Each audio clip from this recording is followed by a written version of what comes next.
Well, I'm Hans Zollner. I have a dental background and I've also worked as an academic, full-time academic for much of my career across numerous different institutions, but primarily at the University of Sydney. I've served widely in many different capacities, and so I've had appreciable experience in academia and in leadership and administration as it relates to academia. Now, unfortunately, in 2021 I had an unhappy separation, and we don't need to go into the details of that, that's not really so relevant, but I will say that I expressed objections to aspects of the management of the dental school at that time, and if you wish you can read something about it if you go to the Australian Parliamentary website and look up the relevant submission to a recent inquiry into dental services. Section I.3 has got something related to that. But the most important aspect from my point of view was that my discipline of oral pathology was dissolved. So oral pathology as a discipline no longer exists in the University of Sydney, and I was driven into redundancy and early semi-retirement, and am now serving or working as a freelance academic in my capacity as what I'm thinking of now as a nomad professor, and which is why I'm speaking to you now here on the banks of the beautiful Hawkesbury River, where you'll hear the birds and hear the occasional speedboat as it hears along the river here. So apologies for the background noise, but in any case, this is where I am, and it's quite beautiful. Now, I have had cause to think quite a lot about university governance over the years, firstly as a practicing senior academic, but also as an academic who found himself very surprisingly in conflict with the administration of his university, and also more recently now in context of my service as a member of a number of associations, the University of Sydney Association of Professors, the Australian Association of University Professors, and Public Universities Australia, all of which are organisations in Australia that are committed to trying to improve universities and, at the moment, particularly governance in Australian universities. And what I will say from my discussions with colleagues across these organisations is that my experience and my observations relating to university governance are not at all unique. They're widespread across universities. Now, universities are the training grounds for society's leaders across most areas, and generally speaking, the people who come to universities are younger people at a formative stage of their life, and I would say that the examples that students are set are the examples that they follow. The values that students incorporate during their training in universities, well, these are often, I believe, the values that are then used to deliver service in their further roles throughout the rest of their life in society. Now, our times are wondrous in many regards. Wonderful advances are being made all the time, and there are wonderful opportunities opening up all the time. But I've also noticed that there seems to be a global failure to have a sharing, if you will, throughout the community of the benefits that come from these wonderful advances. And also at this time we face many existential challenges. I just list some of them there. I mean, we're just coming out of a pandemic, there'll be others. This is, no matter how you look at it, also a time of existential challenges. And while solutions do often seem to be apparent, what is remarkable to me is that our decision makers, our governments, our leaders of industry, our public servants, do not seem to be especially animated to do anything about it. They seem to be unwilling to act, despite the fact that there are often great calls from the public for something to be done. So this time of existential crises seems also to be a strange time of moral paralysis. Our decision-making structures seem to deny empirical facts. They denigrate expressions of concern. They ignore public calls for action. They seem to be highly selective in the voices that they listen to. They lack empathy for the populace, and they seem to lack responsibility for the future. So the question has to be asked, Where exactly are our decision makers trained? Well, by and large, they are trained in our universities.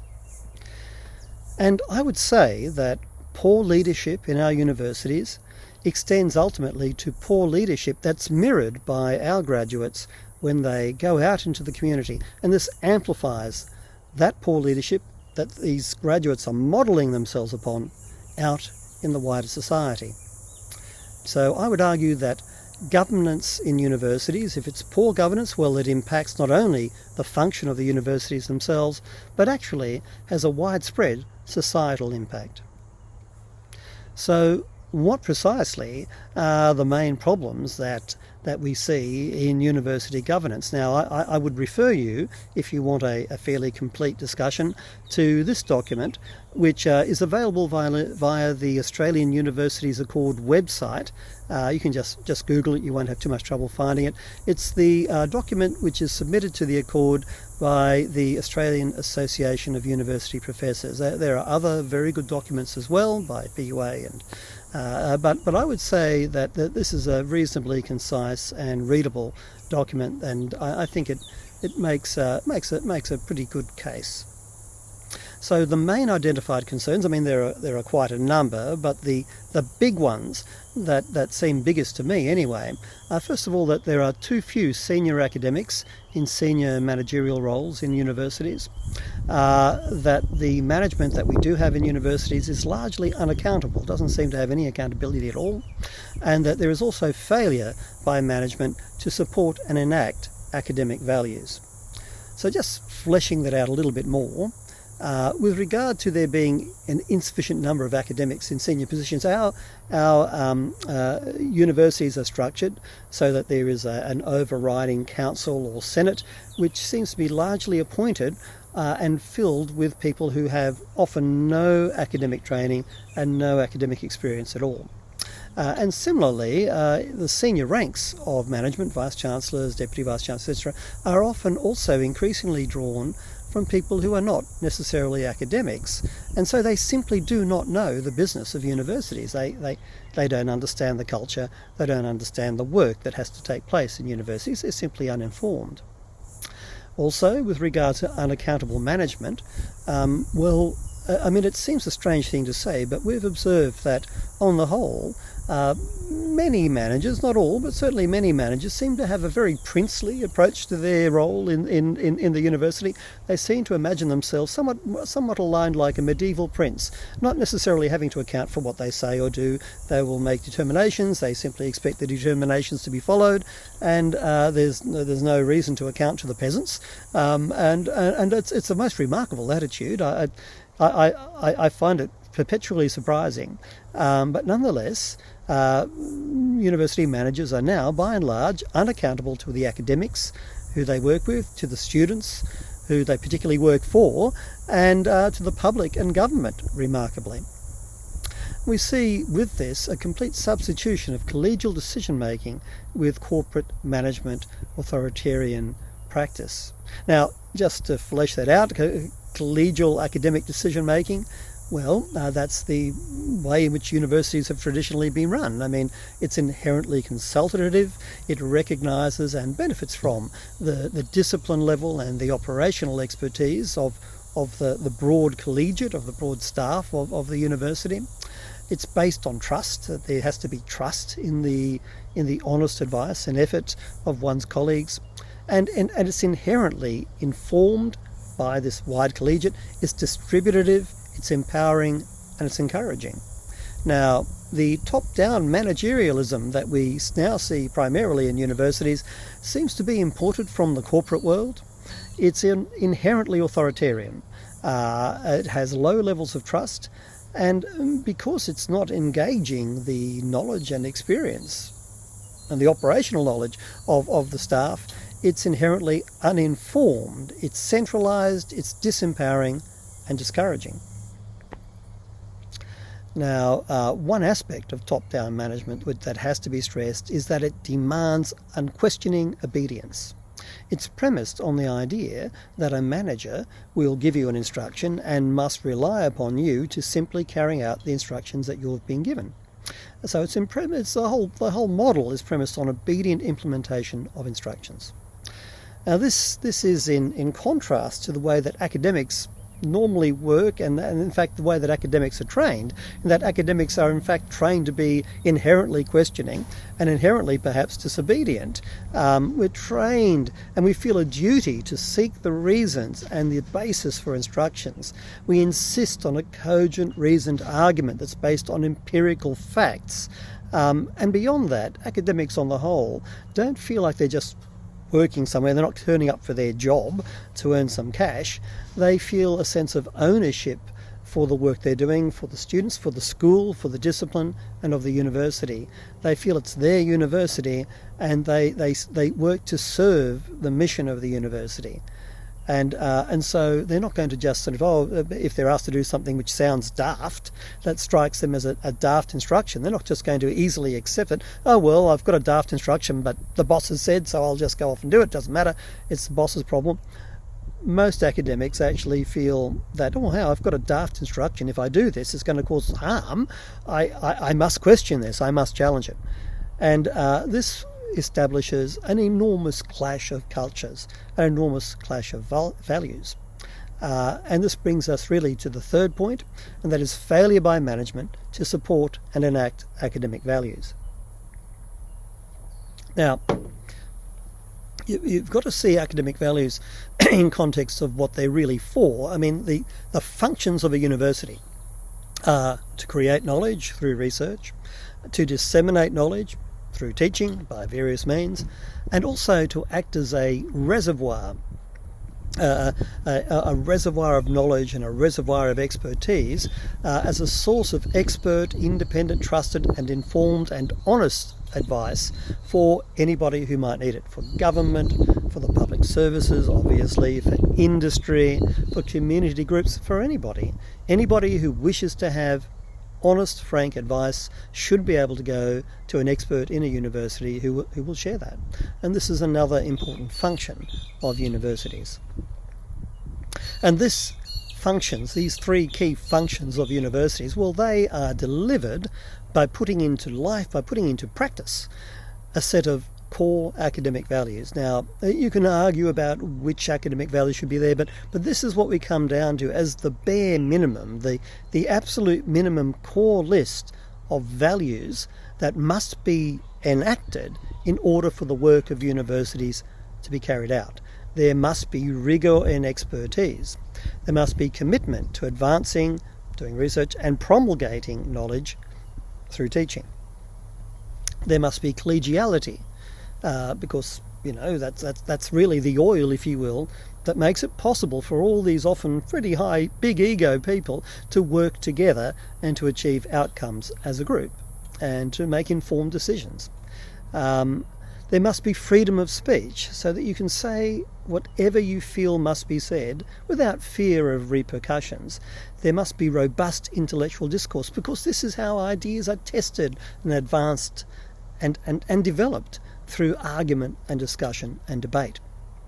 There must be freedom of academic research, because who better to decide what burning question must be explored in any given area of endeavour than the academic who has spent their whole life trying to understand a given area or a given discipline. So obviously freedom of academic research makes sense to make the most use of your research potential in the university.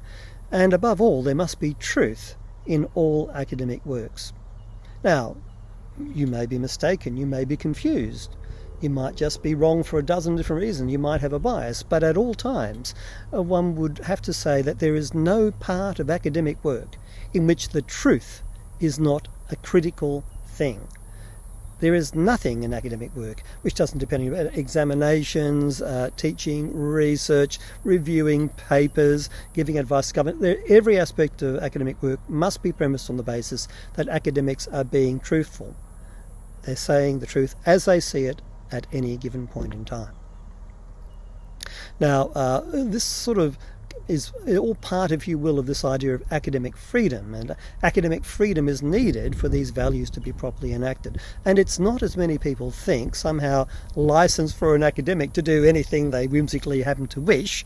It's not really that at all. What it is a necessary expression of trust in the academic's expertise to, first of all, know what and how to teach, because after all, the academic has mastered a defined discipline. They've mastered an area.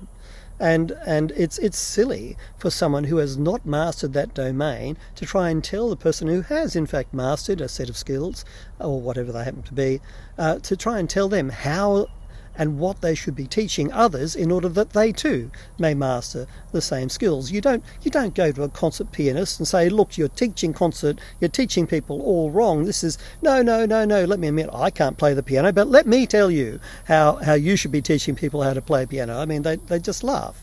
And but nonetheless, this is what's happening in our universities. You also have to trust academics to know what the questions are that demand investigation in their discrete areas, in their discrete disciplines. That's what academic freedom is about. And you have to also trust that academics are committed to the academic mission, that they're not just slacking off, that they're really going to work. So academic freedom is about making sure that you get the most out of your academics. It's not really about giving academics an easy time. So what we find is that we have a university management that is largely dysfunctional, a university management that dismisses academic freedom, that ignores academic values, that undermines academic values, and that fails to work in accordance with academic values. Well, that sort of an administration must ultimately fail to deliver the mission of the university. And this fails students and academics and the public. But there's another aspect to this too, in that top-down managerialism also tends towards psychopathy. Now, that seems a pretty strange thing to us, but what we see throughout universities at the moment is that there's widespread abuse of staff, abuse of students, and this is also together with abuse of processes. The formal processes and policies and procedures in universities are being abused in order to abuse staff and students. And our associations, USAP, PUA and AAUP, across a large number of universities in Australia, we have this near universal report of widespread fear and intimidation, establishment of a culture of fear and intimidation throughout universities. And that is shocking to me. And what's really worse in a way is that sets students ultimately a psychopathic example, and that we are now instructing students that success is to be achieved to, whenever it's convenient to you, just tell untruths, just lie. You can ignore facts. You can ignore cogent, reasoned argument. You can be unempathetic. You can exercise authoritarian abuse. You can cheerfully impose fear and intimidation. All of these things will help to advance you, and in fact, you should advance yourself at the cost of individuals without fear, without concern or remorse, and you in fact don't even have to worry about the institutional mission. It doesn't matter so long as you are being advanced. That is the example that is now being set to our students across Australian universities and quite probably elsewhere as well, because we hear similar grumbles from our colleagues overseas. So now, look, I mean, it's a pretty bold thing to say that administration is psychopathic. When you think of psychopaths, you're imagining an axe murderer, somebody who's completely loopy. But in fact, actually, psychopathy isn't really quite that at all. And in fact, it can be very reliably identified. It can be identified in brain scans, remarkably. It can be identified histologically. Apparently, there's a diminution in the number of von Economo neurons. And critically, these neurons are important. These are the neurons that are really responsible in large part for the capacity of humans to feel empathy for other humans. So psychopaths, that's really their key biological parameter. They have very low empathy. They cannot really empathise with others, and this dissociates them from normal human morality that keeps the rest of us, if you will, in line. And they have very discrete behaviour patterns that can be tested for in quite reliable tests, quite reliable standards tests. So they have a diminished capacity for empathy, and it's got a biological basis. One of the checklists, one of the tests for psychopathy is this psychopathy checklist, revised version. It's actually designed for criminals, but it applies equally well for people who are not criminals.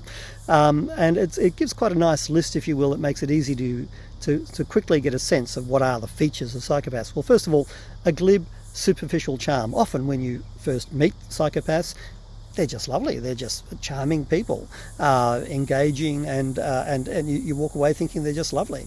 And in fact, actually, a great historical example of this is when numerous world leaders first met Adolf Hitler. They thought, what a wonderful man, because he had this glib, superficial charm. He was also a psychopath. A sense of grandiose self-worth, pathological lying. Psychopaths really, to say they can't help themselves isn't quite right. They just see no reason not to lie. Lying and cheating is just second nature for a psychopath. There is no brakes on their capacity to lie or cheat at all. They're often cunning and manipulative. They lack remorse or guilt. They don't feel anything if they've done anybody any injury. They are emotionally shallow. They have a callous lack of empathy, which is the core factor, if you will, that drives all these other aspects of psychopathy, and they fail to accept responsibility for their own actions. Other features that you often see in psychopaths are need for stimulation, parasitic lifestyle, lack of realism. There are all these factors that I'm not going to go into. But suffice it to say that a psychopath will do and will say anything, quite literally anything, without the slightest hesitation, without the slightest remorse, without any doubt. They will do or say anything to achieve even the slightest self-advancement. They are very unusual people. They really do not care how much injury they inflict on people or on institutions, so long as they are getting one little step ahead. They're incapable of fundamental trust. They can't trust because they know themselves that they cannot be trusted. They can't imagine anybody else is any different.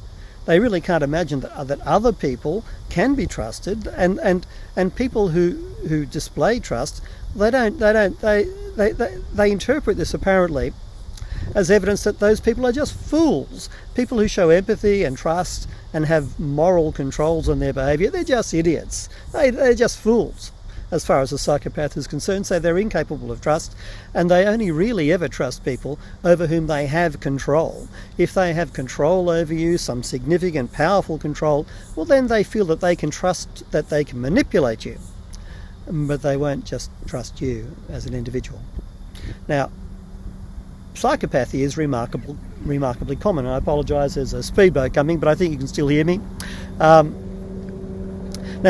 Different studies give different numbers, but this is quite a nice meta-analysis that was recently published, I think, 2021, which shows the results for the prevalence of psychopathy in society across quite a few different studies, and they've very cunningly awarded different weights to different studies on the basis of pretty legitimate reasons, I think, and they come up with this range, this norm, and they would estimate that psychopathy is around about 4.5% of the population. That's roughly 1 in 20 people. 1 in 20 people, according to this meta-analysis involving many people who have been studied, appears to be a psychopath, and this is a biologically measurable psychopath. And what's also interesting to know is that psychopaths are particularly concentrated in corporate leadership positions, up to perhaps 4 times higher, which means that perhaps in the order of 20% of people who achieve high levels of corporate leadership, if you will, are psychopaths, are biological psychopaths. And what is known is that many of these people cause enormous harm to the institutions that they inhabit. They do cause great harm. And if you want to see a great example, read up on a great example of a corporate psychopath, go read up on a chap called Dunlap. He had the nickname Chainsaw Dunlap. He's a well-known corporate psychopath. You can read all about him. He's very well documented in Wikipedia and elsewhere as well. So psychopaths are concentrated in leadership positions in the corporate world, and I think it's probably very reasonable to assume that they are also going to be quite common amongst university managers. And I actually wonder, to be honest, if perhaps they're even more common, because after all, psychopaths are natural predators. These are predatory people. And where do predators go? Well, predators go where the easy prey is. Now, academics and universities, well, I think academics are probably pretty easy prey for psychopaths, because academics are enculturated in this environment of trust. But of course, psychopaths will simply abuse that, and so I think they find very fertile hunting grounds in universities. It'd be very interesting to know. I'm unaware of any studies to see if corporate psychopathy is especially prominent in universities, but it really wouldn't surprise me at all. Now, you might reasonably ask, why is this happening right now in history in our universities? I mean, universities have been around for a long time. Why would there be these changes right now? And that's a very reasonable question. And the truth is, I honestly don't know. I don't really know. What I do know is that this is not unique for universities, that these sorts of changes, these sorts of things are happening well and truly outside in universities. Universities are just a slice of society. What happens everywhere else will also be happening in universities. But what I do think there is certainly a number of widespread social changes that perhaps might help to explain why this is happening now. One thing is that there's certainly, I believe, an increased tolerance for the untruths, for lies. People are becoming very tolerant of lies. Now, this seems a strange motive, but I'll just take you through. Back in the 1990s, I noticed that there was this sort of emergence, if you will, or maybe I was just becoming aware, I don't know, but I recall noticing that there was this growth of this idea that my inexpert opinion is just as good as your expert opinion. Now, as a young academic at the time, I remember feeling bristling a little bit of that, but I had to admit that, look, you know what? There's something to this. The truth is that the inexpert person, the amateur, if you will, can have a blinding flash of insight, and at the same time, experts can be blinkered by their expertise. And so, fair enough, grudgingly, I accepted, and I would accept, there's some truth in this, that in fact one should always be open to the prospect that the inexpert person can just have some wonderful insight that the rest of us need to stop and listen to and think about, and so that's fine. I could accept that. But then things have evolved, and more recently things evolved to sort of the idea that my interpretation of reality is just as valid as yours. Now this idea, this really peculiar idea, has been growing. And what it does, really, for me, it's a very dangerous way to think, because what it means is that we dissociate ourselves from any tangible reality. We no longer have a need to try and adhere to verifiable empirical facts. We just basically decide which aspect of reality do we want to see. I wish to see the world as flat. Fine, now the world's flat for me. You can say what you like, but my interpretation of everything I see is that the world's flat. To hell with you. And now that to me is an enormously dangerous way to think, but we see a lot of that, and increasingly in many different spheres at the moment. And most recently, I've seen, I think, what is truly the natural progression of this line of thought, and that is, my lies are just as valid as your truths. And that's an absolutely terrifying way to think, because now not only are we dissociated from any need for reality, we're dissociated from any need to try and express the reality that we perceive, and this is really part of this growing acceptance of lying as a normal part of life, as a normal part of public discourse. Now at the same time, the public has in many spheres started to lose trust in authorities.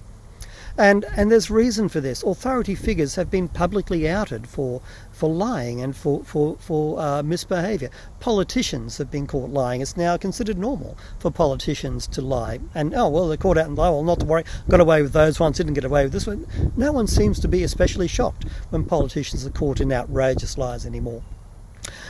Chief executive officers are caught lying. No one seems to be particularly concerned. There are financial scandals. Well, that's very upsetting, but not to worry. We'll all move on. Someone gets a golden handshake. And clergy is corrupt. Not a problem. Authority figures have been increasingly caught out doing in fundamental misconduct, and there's not much real consequence.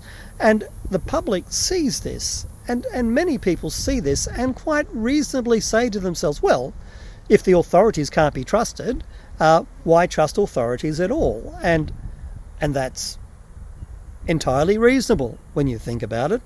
The trouble is that it doesn't apply in every instance, and so we see the evolution of all sorts of strange fantasy conspiracy worlds. The MAGA people, the QAnon people, the anti-vaccination movement cost millions of lives. Millions of people died because people did not trust the authorities because the authorities have been misbehaving.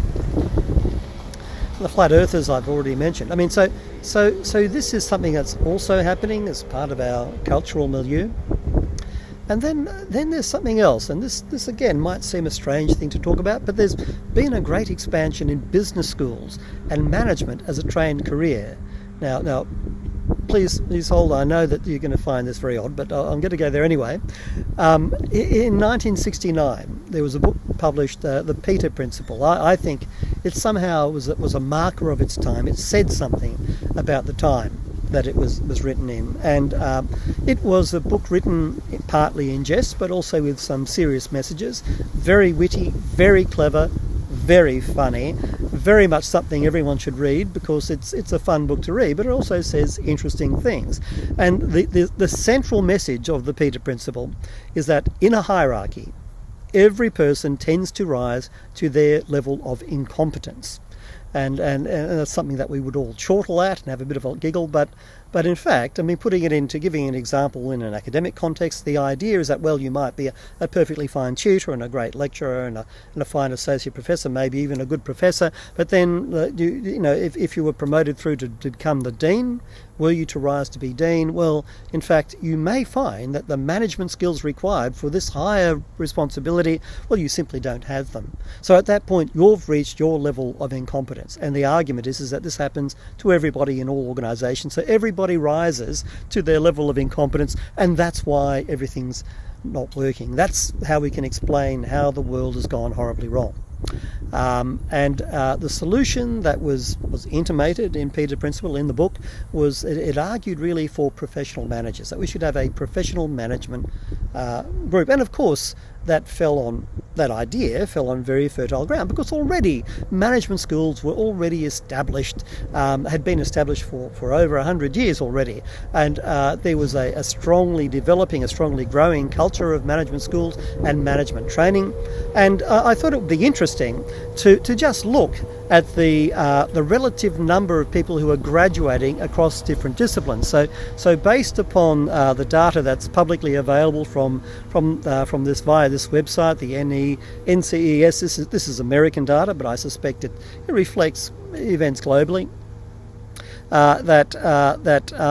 This shows the relative percentage of graduates relative in each discipline relative to 1970. So if there's a reducing relative number, so this is controlling for changes in population, changes in student number, changes in the absolute number of graduates. How are people distributing themselves now in their careers? Now, look, I should point out that this is a somewhat incomplete graph. First of all, I've excluded computer science and health sciences because they were just through the roof. There's been a massive increase, not surprisingly, in the number of people who have graduated with training in health and in computer science. So I've just excluded them. But either way, you see, many areas are sort of static, or proportionally fewer people are going into them, like education. There's a reducing number of people training in that, and in social sciences and history, etc. But we see, the highest, the single profession, if you will, that has increased the most other than health and computer sciences, is business training. So that sort of fits into my already, I have to admit, biased idea that perhaps there's something about the growth of management schools that might be coinciding with our growth in strange psychopathic leadership. But here is where we see the biggest difference. If we look at master's degrees, we see, well, there's a terrific increase over time from 1970 through to 2022, I think was the last year, in the number of people who are graduating with master's degrees in management. And similarly with doctorates. And these are obviously going to be the bachelor's or the masters of business administration, MBAs. So now, so there has been a significant increase in these business schools, in these management training, management schools. Now, I have to say that, look, I'm not arguing against business schools. I'm not saying that business schools are fundamentally evil. But what I will say is that most young people, most people when they are training, most people when they are looking for a profession, they are going to gravitate towards the things that they find inherently interesting. If you want to work in health, you're going to go to nursing or medicine or dentistry or something like that. If you're interested in the way the world works, you'll gravitate towards science. If you're interested in how things work, well, you might gravitate towards, if you're in the law, whatever. Most young people will at some stage in their lives feel called to move towards a certain area of interest for study, if they're going to study into a profession. But you've got to ask yourself, what type of person precisely would be interested in learning management? Particularly management, where it's understood that this is independent of the industry. It doesn't matter. Somebody who trains in management really says, well, look, I don't care if I'm working in a shoe factory, or if I'm working for the government, or if I'm working for a steel factory, or if I'm involved with health administration, or running a university, or an insurance company, or a finance corporation, or whatever. What I want to do is I want to be a person who runs the show. I want to be the boss. I want to be in control of other people. What type of person doesn't really care about the domain of human activity they're working in so much as the position that they hold in the hierarchy? Well, I would argue that the sort of person who would be especially attracted to this will be a psychopath. I think that management schools are quite probably magnets for psychopathic people, or at least magnets for people with psychopathic tendencies. But beyond that, I think it's a bit unfair to just blame psychopaths for everything. The truth is that we're all capable of being enlisted into psychopathic thinking.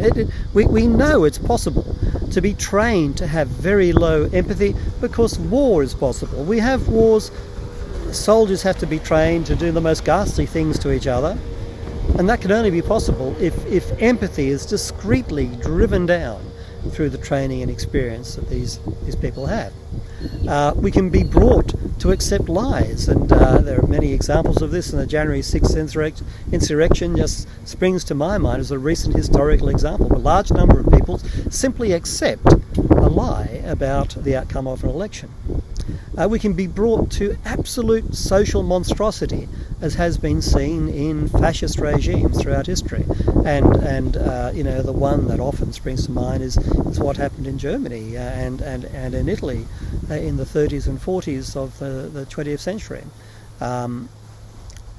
Communities can be brought to think in psychopathic ways, and relevant to our discussion today is that there's evidence for students themselves becoming less empathetic, remembering that empathy is the core thing that's missing in psychopaths.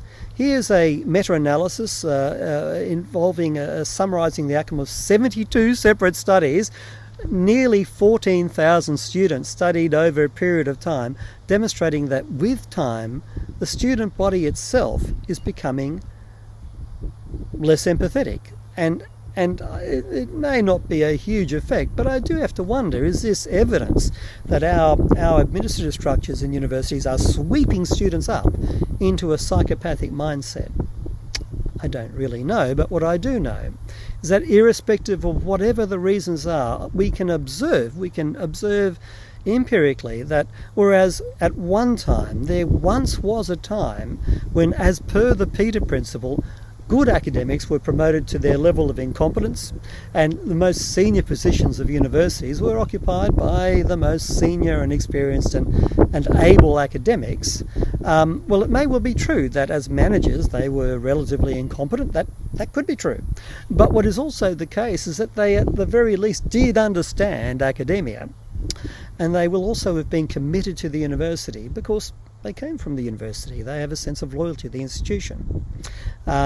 So that's what was happening at one time. And what we can see now instead, increasingly, is that these elevated positions are held by often at best weak academics, not always, but quite often now, and increasingly people who are not academics at all, who have got no real idea of what academic work is about, and people often who are parachuted into institutions from outside. In fact, they wander from institution to institution, occupying ever higher positions in various hierarchies, and never really have to hang around to suffer the consequence of the mischief that they have made.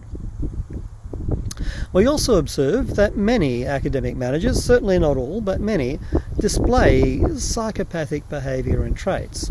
And if staff complain to the manager above their psychopathic immediate superior about the psychopathic behaviour, well, first of all, quite often they're not believed, and this is again very common. This is common in corporate psychopathy, where people simply don't believe it because psychopaths have a wonderful superficial charm. When you first meet them, they're lovely people, and psychopaths are very good at saying whatever has to be said to the person. Of course, they lie, making any lie that's convenient to them, to their boss, whoever it happens to be, the vice chancellor, the dean, whoever, in order that they have a good perspective of them, and saying abominable lies about the people beneath them, so that anybody who comes with a complaint is immediately deemed to be just incredible because, well, hell, I know this guy, he's a perfectly reasonable guy, he's a very charming guy, I can't believe that they've done these things, and this person, from what I hear about them, they're a bit of an idiot really, we can just dismiss these complaints. So that's very common. But perhaps also what might happen, or what I think does happen quite often, is that somebody makes a complaint and the person who the complaint is being made to doesn't understand. First of all, if they're a psychopath themselves, and we do seem to see sometimes little chains of psychopaths in hierarchies, if they're a psychopath themselves, well, they think, well, there's nothing wrong with that, that's what I would do myself. Or alternatively, if it's the person who has no real understanding of academia, as increasingly the case now, they simply don't understand the academic business and the academic values upon which the complaints are being made. So what can be done? What can be done about this? Well, our associations have come up with many different arguments, many different proposals, but there are a number of key steps that we think should be undertaken. First of all, senior management roles should be held by experienced senior academics. People who understand the mission of academia, who understand the practice of academia, and who understand the culture of academia. We also think that there should be, if you will, an administrative framework in which all policy and procedure documents in the university list those 7 core academic values, and also then further give clear instruction that whatever the policy or procedure happens to be, it must be interpreted and enacted in accordance with these values. Now, the purpose of doing this, of inserting values in policies and procedures, apart from it being sort of like a nice thing to do, it actually, I think, would be very practical because, first of all, anybody working in the university, whether they be a manager, an academic, a student, general staff member, anybody can look at that policy and procedure and say, well, how will I interpret this? Well, I will interpret it in accordance with these values. And also, when there is transgression, when people act outside of, beyond, or exclude or fail to accord with these academic values, well then anybody can point to the relevant policy document and say, well, hang on here, you have not been serving in accordance with these academic values, and that this is therefore a problem. At the moment, That's actually not administratively possible. So this simple little administrative tool would provide an administrative basis, if you will, for effective complaint and for correction and for holding everybody in the university, managers, academics, everybody is held to account according to these values via their expression through these policies. And I think that is a very practical and simple thing that can be done. Now, in Australia, the public universities are established via Acts of Parliament, and so to help to make sure that the first two recommendations are actually enacted, we've also recommended that there be emendation to the relevant acts to require recommendations 1 and 2 to be enacted, but also that there be processes established whereby there be a reporting process whereby universities and university administrators report to the relevant government authority and explain how they are in fact satisfying the demands of the Acts.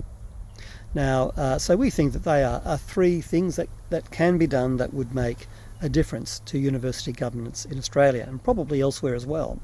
Now, look, I'd just like to draw your attention to this seventh academic value, truth in all academic works. Now that's a particularly effective and practical academic value to point to, because it fundamentally makes lying wrong again. So it's basically, hang on, there's an insect crawling across the camera there. I'm sorry, I'll just get rid of it. You might have had a blurred image of me there for a moment or two, not to worry. Make lying wrong again. At the moment, lying has become accepted, but lying should really be a sackable offence, especially in a university where every aspect of academic work depends upon honesty.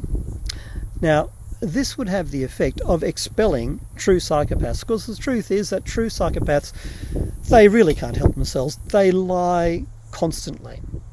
They lie and cheat all the time. And so by making lying wrong again and making lying a sackable offence, you would in fact ultimately weed true psychopaths out of the institution, and those people who have psychopathic tendencies, well, at the very least, they'd be on notice, and I think this would help to contain them.